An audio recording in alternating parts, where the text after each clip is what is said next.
Tujuan ibadah haji.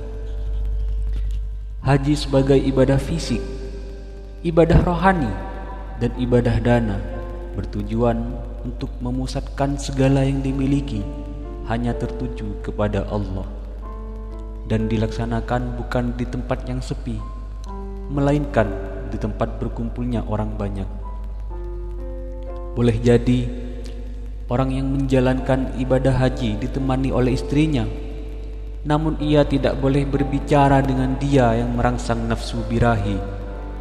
Boleh jadi ia ditemani oleh musuhnya, namun ia tidak diperbolehkan bertengkar dengan dia.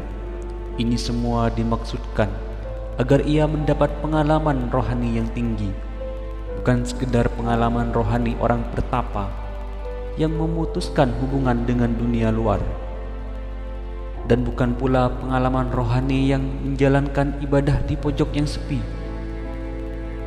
melainkan pengalaman rohani orang yang tinggal di daerah keramaian yang penuh kesibukan, yang ditemani oleh istrinya, kawan-kawannya, dan musuh-musuhnya sebagai ujian menuju suatu kehidupan paripurna, yakni sehat dan bahagia fisik dan rohani di dunia dan selamat di akhirat kelak.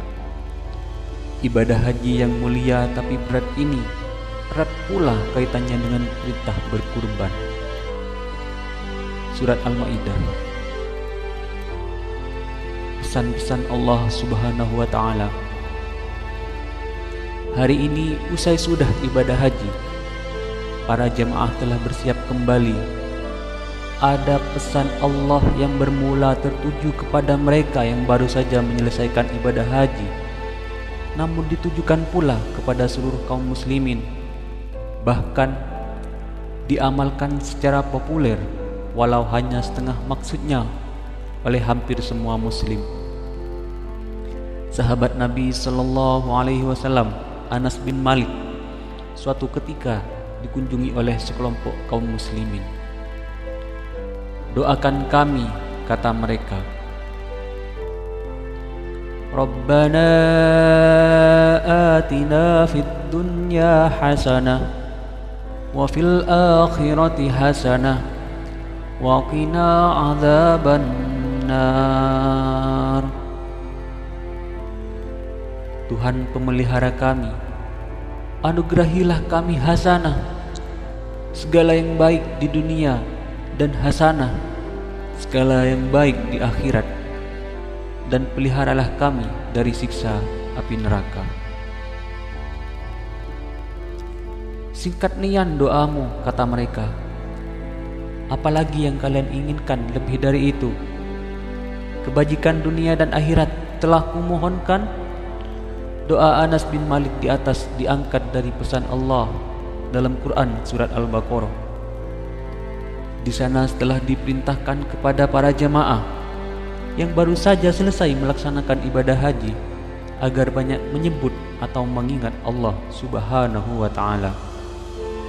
Setelah selesai pesan ini diinformasikan bahwa ada orang yang berkata atau berdoa, anugerahkanlah kepada kami kebajikan di dunia tanpa memohon kebajikan di akhirat, dan ada pula yang menggabungkannya seperti doa Anas di atas. Hal ini ditegaskan dalam Quran surah Al-Baqarah yang terjemahannya, mereka semua akan memperoleh kebahagiaan dari usaha mereka.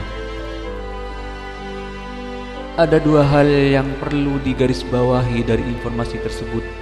Pertama, ucapan atau doa mereka dinamai oleh Al-Quran.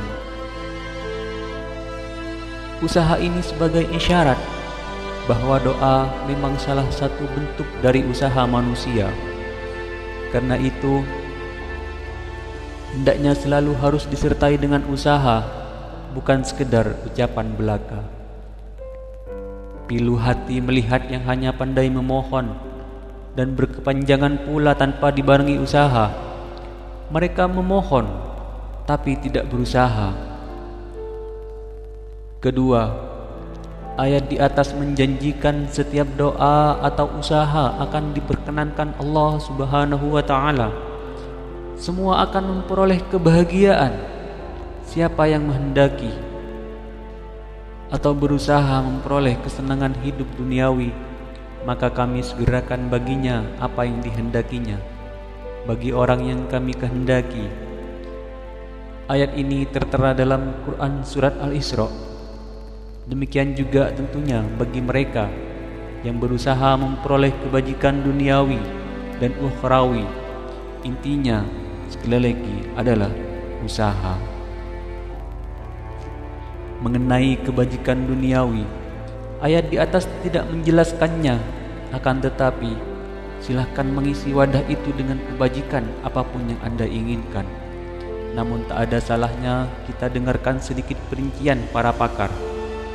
Kata mereka, kebajikan duniawi meliputi afiat, rezeki yang memuaskan, rumah luas, kendaraan menyenangkan, pasangan cantik atau gagah, ilmu bermanfaat, amal soleh, nama harum, dan sebagainya. Sedangkan kebajikan ukhrawi meliputi antara lain rasa aman ketika makhluk lain ketakutan, hisab atau perhitungan yang ringan di padang mahsyar, kenikmatan memandang wajah Allah Subhanahu wa taala, dan sebagainya.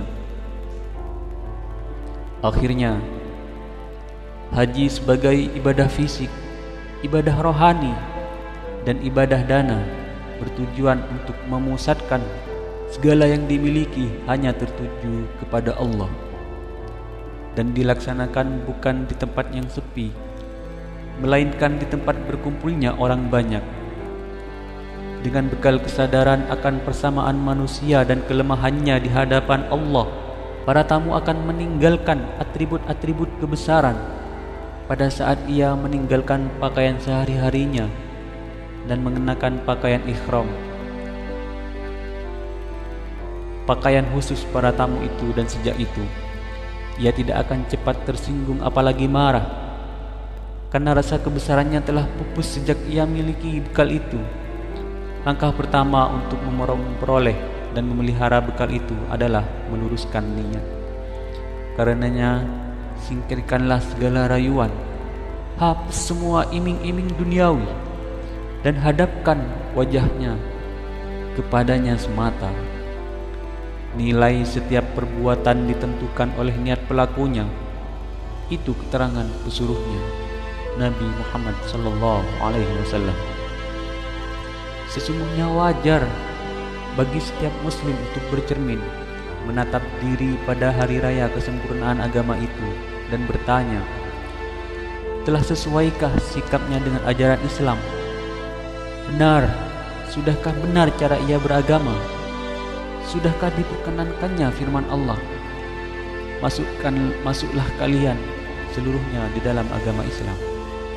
Seluruh rangkaian ibadah haji diakhiri dengan doa, ya Tuhan kami, berilah kami kebaikan di dunia dan kebaikan di akhirat, dan peliharalah kami dari siksa neraka.